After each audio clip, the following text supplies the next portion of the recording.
It's a tough loss the other night, but the thing about it, if you watch how our team just fought back, and I'm just very proud of them. And the thing it can do is just make us stronger and just make them start just believing in themselves. And I told them that after the game in the locker room.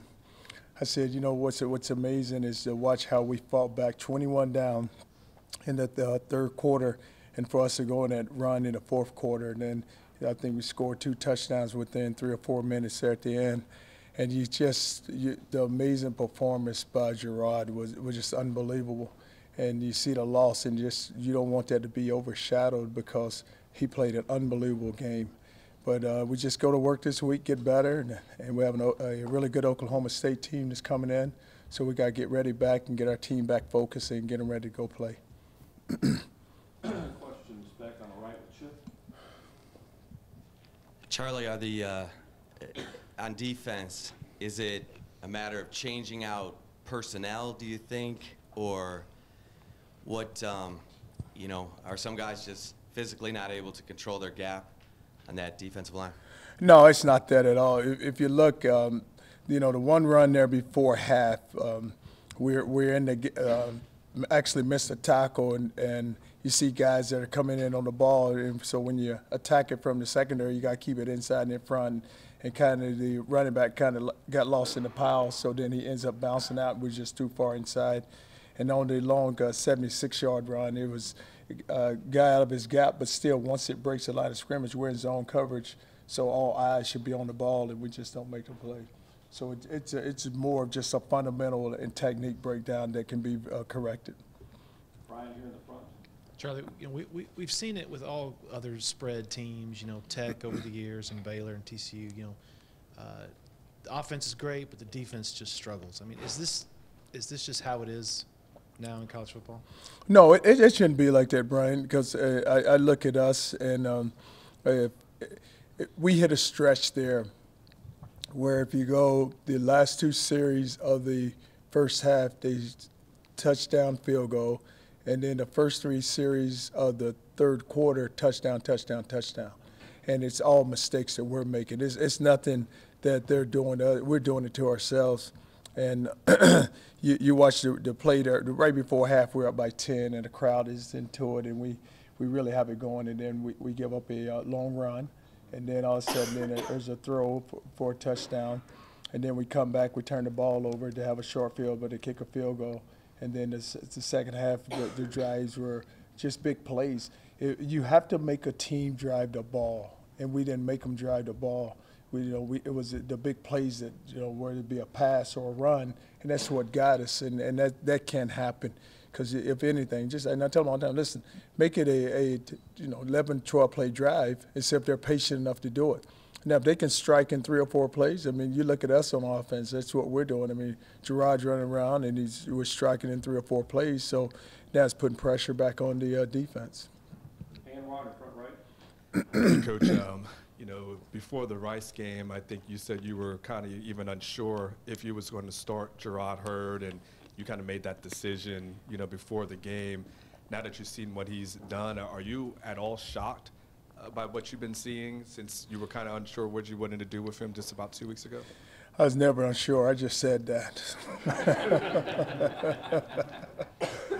I want to give Kirk something to talk about. But no, I've always felt like this with Gerard. He is just you just don't know what you're going to get sometimes. And, you walk out there at practice and you watch him practice sometimes, and it's like, wow. And then you throw him out there in the game. And the thing he does, it's when he goes back, he knows this. If it breaks down and I can't find a receiver, I know I can take off with it. And I'm going to make some people miss me in the open field. And he has that athletic ability where he can do it. But you look at him also, and you think about it, he's won 2 state championships at the 6A level. So for him to be the competitor the way he is, that should, I'm not surprised at all. He didn't look that good in practice, right? So it wasn't so much he didn't look that good at practice. He just wasn't placed in the situations that he's placed in a game. So now, at practice, we can't fill all those situations. But now once you put him out there in the game, and I said, hey, let's play him. I mean, what do we have to lose? Let's go out there and play him and just watch him go play. Mike, you're on the front left. Charlie, I'm not sure if you can take much comfort in this, but you're not the only defense in the Big 12 that's struggling. Even TCU, Oklahoma are giving up points. When you look at that, do you see this as a league where you're going to have to win a bunch of shootouts to survive in this league? No, the same thing, Mike. I just go back and I look at the plays that hurt us, and they're plays that can be fixed because it's always a misassignment. It's always poor tackling. It's where coverage principles, where a guy in the right coverage zone. Those are things that can be fixed because it's all just about fundamentals and technique. And I told our defensive coaches, if we get those things straight, then we're going to be okay. But it's something that we have to get fixed, and we have to get it fixed right away. Kirk, you're in the front. Charlie, with what you've seen out of your team so far, do you think it can be a factor in the Big 12 championship race, or are you just trying to get to a bowl game and win 6 games? I'm just trying to get to that next one, Oklahoma State. But our goal is to win the conference. That's one of our goals, and we're going to go out and compete each and every week. And we have, it's for us. It starts this week with Oklahoma State, and we know we have to go play well because it's a really outstanding football team. But our mindset is to go out and go win the conference. Charlie, I ask you this after the game, after you've had a weekend to think about it. If you're put in this same position again, will you consider going for 2? Or are you 100% certain that Nick Rose is going to knock in those extra points? Well, I said I'm 100% certain that Nick would knock it down. And you're looking at it, and it's a minute and 11 left in the game, and I wasn't going to go for 2 because we had the crowd back, and now just go get a stop and, if anything, get it to overtime. But Nick Rose, he knocks it down all he's been knocking it down, and so I have a lot of confidence in him. Will on the far right front. Coach, you have any update on Jason Hall? And then I saw Chris Warren walking around with a boot after the game. Any update on him? Jay Hall, both of them should be back into practice on tomorrow when we go. And it's, yesterday we practiced on Sunday, so we just did a lot of running around. But both of those guys should be ready to go. Alex, you're on the front left. Hey, Coach. Alex. Just one other question about injuries, and then I have another question. But is Edwin Freeman, is he going to be okay? I know he got maybe a little banged up in the game. My second question is, it seems like Gerard Hurd came over to you before the last drive and might have said something. I was just maybe wondering what it was he said to you. He said, "Don't tell Alex." No. No, I'm just kidding. I'm just kidding. No, Freeman, I think we're going to take a look at him today, and so we'll get more information on him after. No, after the last drive, and I forgot how much time was actually on the clock. I think we were shooting around, 154, 150, 154, somewhere in there. And I said to him, I said, "No, we're out of timeouts." I said, "We're out of timeouts, and I said, "Now it's like in practice now, because we practice those situations where a lot of times I give them a minute 10, no timeouts, and you got to go score a touchdown." And he said, "Coach, I got it. We're going to go score. We'll score a touchdown here." I said, "Well, we need one to go win this thing." And he said, "Well, I'm going to get you a touchdown." But I was just making sure that he knew, whatever we do not call a timeout, because I have 0 left. Chip again on the far right. Charlie, seems like Kyle Loxley would be running a lot of the same plays that Gerard would be running, and that the offense might change if Tyrone came back into the game. Does Kai start to get second-team reps? How do you manage that situation? No, Tyrone, he can run the offense. It's just that, it's certain plays that we have for Gerard that we do not have for Tyrone. So he can run the offense, just hoping that we don't have to get in that situation where you're saying, hey, we're going to need Kyle Loxley. But, if something was to happen to Gerard, then we will take that into strong consideration and see what we need to do offensively.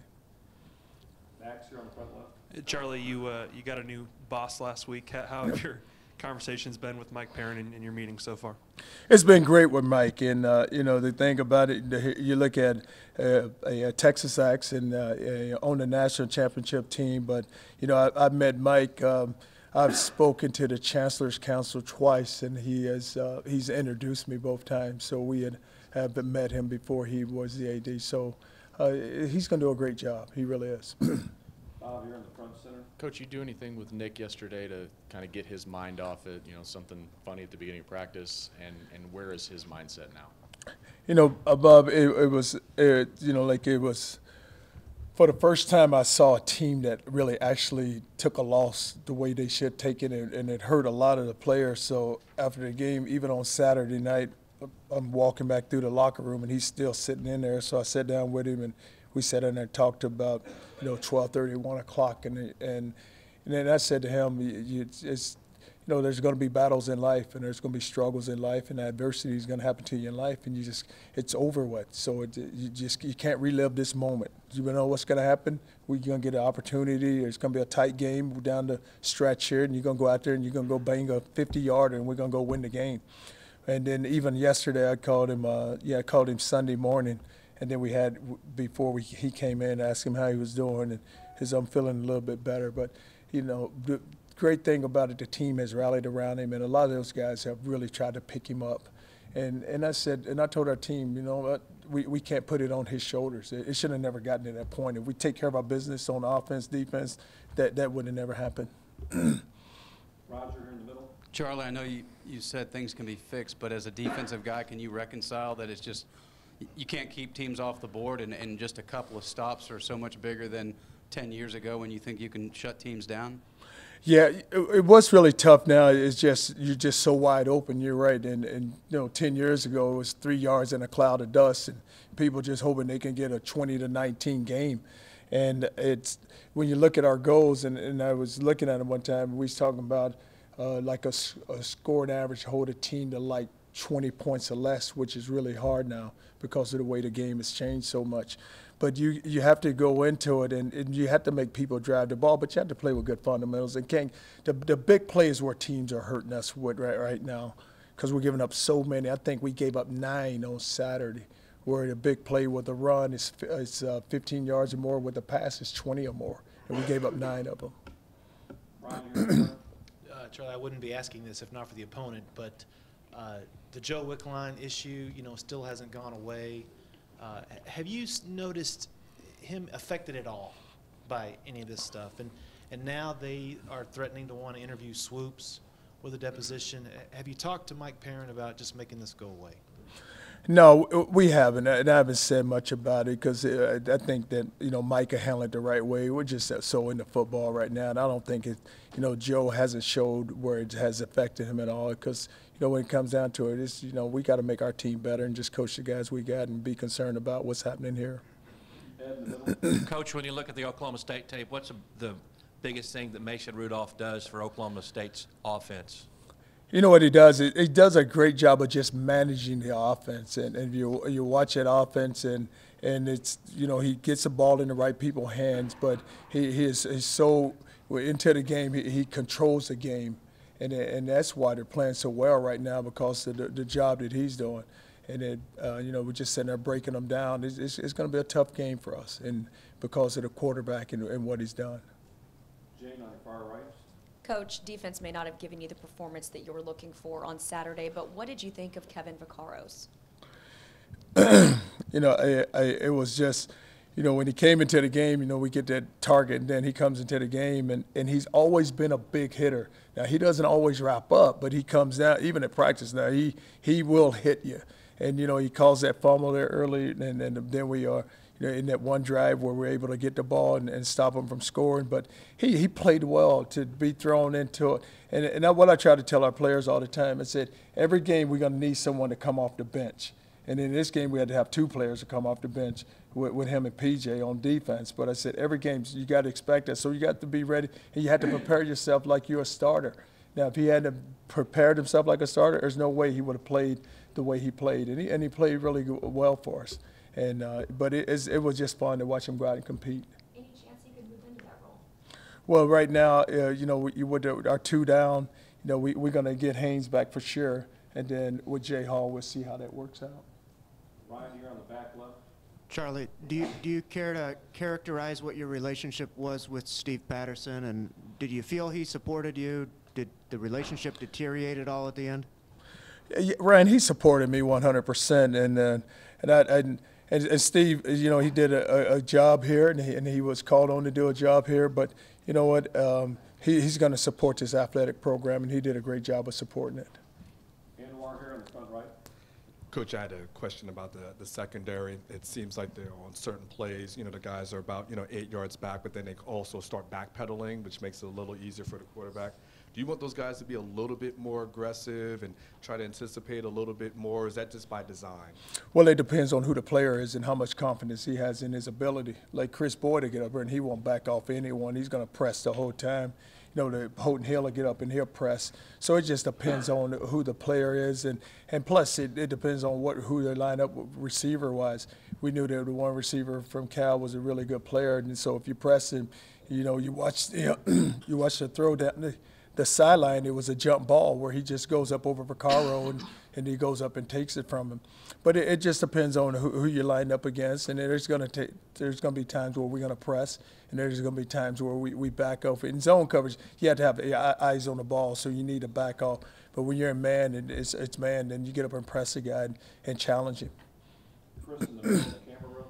Charlie, how much improvement have you seen from this offensive line, and how much of the success of the offense is due to that, or just the ability of Gerard to run around when things break down? Well, it's a combination of both, and our offensive line is getting better, you know, each and every week and game by game. Because you look at it, Connor Williams and I told Connor and Bahi they're no longer freshmen. You've grown into it. You've started now, so you're just continue to improve and get better with Perk and even with Sed and Taylor Doyle. But Gerard also helps you out, because if it breaks down and if they miss a block, then he's where he can make a guy miss and he can take off with it. And that's what you're going to start finding out with teams now, is that you may not get the full all-out rush that we've been getting, because even with California, they spied 2 guys, and he was just good enough where he could beat them. Where, you know, just get a blocker on one, he get one guy one-on-one, and it's over with. But that's the thing he can do. So that's what you'll probably start seeing. You'll see the rush slow down. Either it's going to be an all-out rush where they spot a quarterback, or they're going to back off and then hoping that, you know, if it does break down, that he doesn't come out there running. Dennis here in the front. Coach, at the end of that game, the fans were showing you guys a lot of love. How much does that help you to feel like you have that fan base back as you guys go through your day-to-day?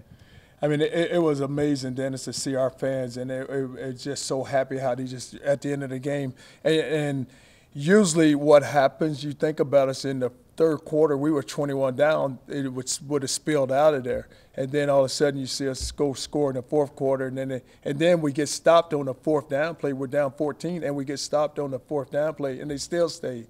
But then to see it just get energized and the excitement gets back into it, and our players were into it. And you could just see it, how they were just feeding off the crowd, because the crowd, even the third down play where the guy goes down the middle and he fumbles the ball, and then we make the big hit and the ball comes spilling out.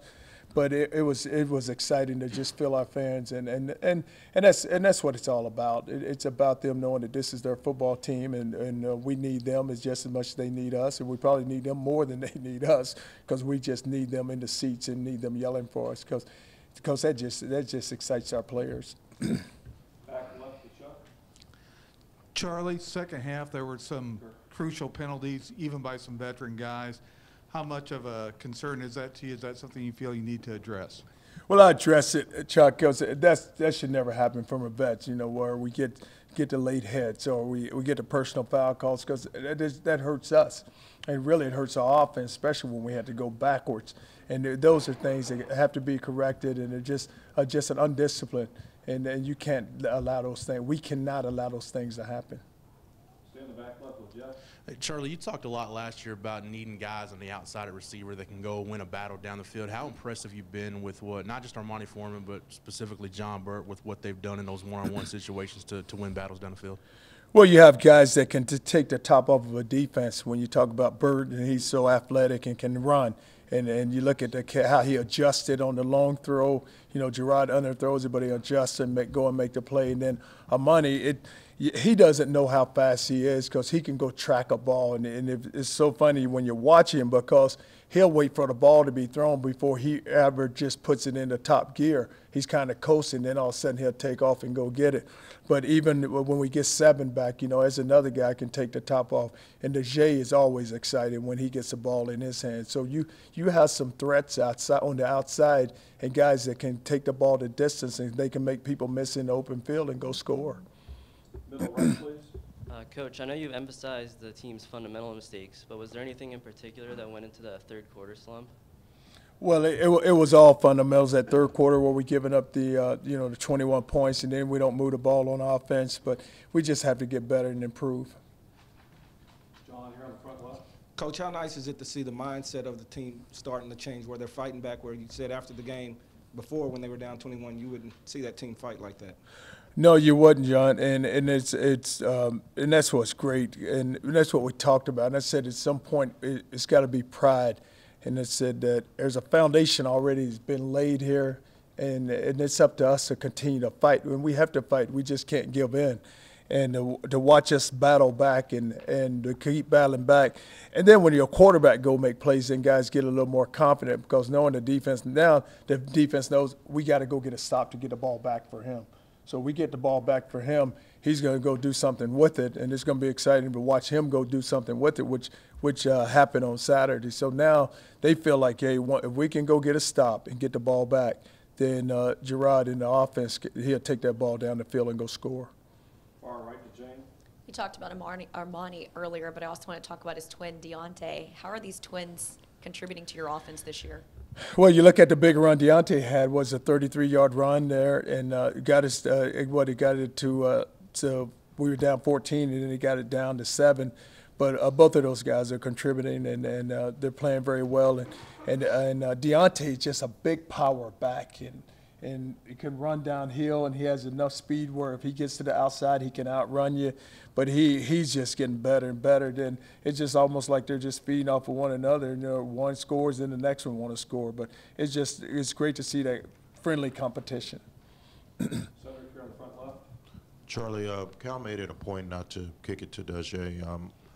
How many touches do you need him to get to maximize his playmaking abilities? It doesn't seem like he's getting it enough.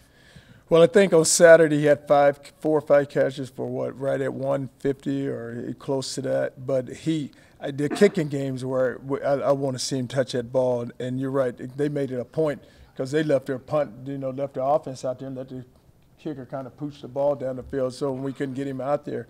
And then in the kickoff return game, they just found out where he was and just kicked it away from him. But the good thing about this conference, they'll kick it to him. So we'll watch him. They'll kick it to him, so we just have to go down the field and block for him.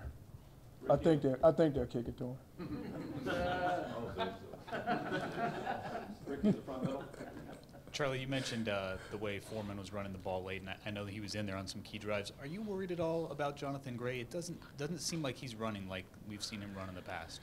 No, I'm not, because the thing about Jay Gray, he's doing so much for us right now. And if you watch, he's on punt team. He's on kickoff return team, and then he's sitting there on offense. So he's doing a lot because he's involved in the special teams.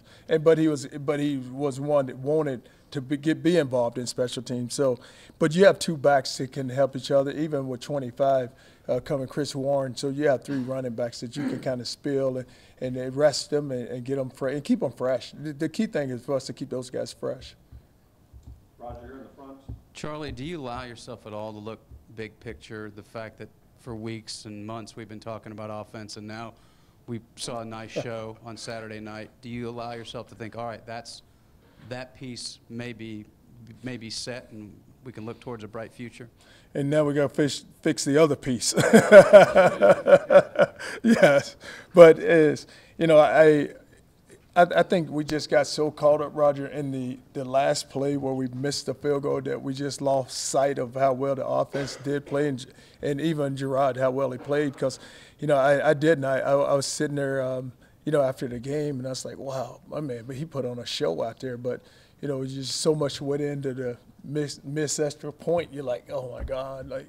And I didn't even see it. I had turned And I was walking down the sideline with my back, and I was looking at Vance, and I was saying to Vance, okay, Vance, it's 1:11. We have to stop these guys. We cannot let them go down and score. And there's no time. We have no timeouts. And I don't know. I think they was working with 2 at the time. And then Vance looked at me and said, hey, it ain't going to matter. You better get your you better get your kickoff team ready to go. And I said, what? He said, get your onside kick. He just missed it. And I was like, no. And then I turned, and I saw their crowd yelling. I saw the player running. I was like, oh, you know. But, no. Huh? Yeah, I saw.